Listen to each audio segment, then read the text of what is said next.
I vote aye. And with that, Chicago is now the largest city in the country to call for a ceasefire in Gaza. After a split vote in City Council, Mayor Brandon Johnson served as the tiebreaker, supporting the resolution. Chicago's ceasefire resolution was partly sparked by international calls for Israel to pause its military offensive in Gaza. Now nearly 4 months since Israel began its retaliatory siege in response to the Hamas attacks on October 7th, the humanitarian crisis is getting worse by the day. Joining us now to give us a first-hand account of the conditions on the ground in Gaza is Dr. Zaher Sahloul, president and co-founder of the Chicago area nonprofit MedGlobal. Good morning, Dr. Sahloul. Good morning. Thank you for having me. So you just happy to be back in Chicago. Yeah, and we're glad to have you back. And I was going to say that, first of all, glad you made it back safely because you just returned from a 2-week medical mission from Gaza last week. Tell us more about your experience. It's a war situation. This is the worst medical mission I had in the last 13 or 14 years. I've been in Ukraine, I've been in Syria, in Yemen, in other crisis area, but this is the worst. You see the war in front of your eyes. I opened the window in the hospital that I was working in Khan Yunis, Nasser Hospital, and then you see the bomb, you see the missiles, you see the smoke rising, and then in the emergency room you see the impact of that, where you have an influx of large number of injured people, many of them children coming to the emergency room, and the doctors and the nurses over there trying to deal with the situation with the limited resources that they have.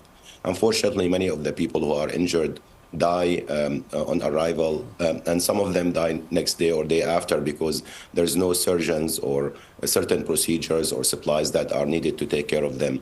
Many of them linger on life support waiting to be evacuated somewhere, but they never been evacuated.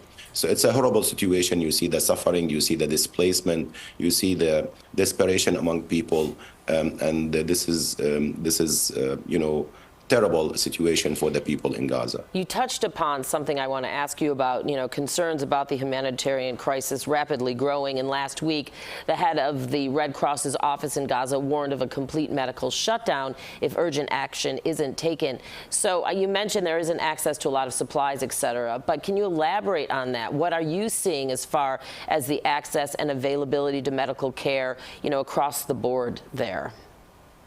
Dina, this is a very important question, and despite of the media attention and our policymakers talk about increasing aid to Gaza, that has not been translated into action. So there is shortage of everything, of food, of clean water, of fuel.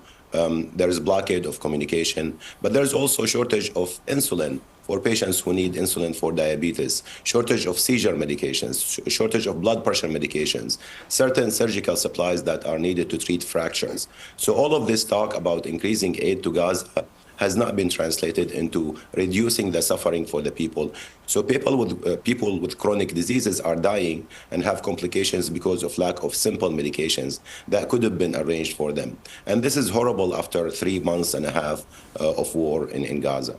Dr. Sahloul, we talked about the symbolic ceasefire resolution that the Chicago City Council passed yesterday. How confident are you that resolutions like this around the United States and the world will influence both sides of this conflict in the Middle East to come to a ceasefire? I'm happy that our city passed this resolution. It's much needed. It's a symbolic resolution, as you mentioned, Ryan, but hopefully it can create momentum for our policymakers to call for ceasefire. What the people of Gaza and the region need is peace, not war. Hopefully that will create a momentum to release the hostages and stop the suffering of the 2.2 million people in Gaza. We need to have more calls like this to our policymakers to start talking about ceasefire, permanent ceasefire, stopping the attacks on hospitals and clinics, and let people think of the future, of the rebuilding, of hope. That's what is needed in the region, not war and missiles. Mm-hmm. Dr. Zaher Sahloul, thank you so much for being with us. You're doing so much important work on the ground with your organization, MedGlobal. We really appreciate your time this morning. Thank you.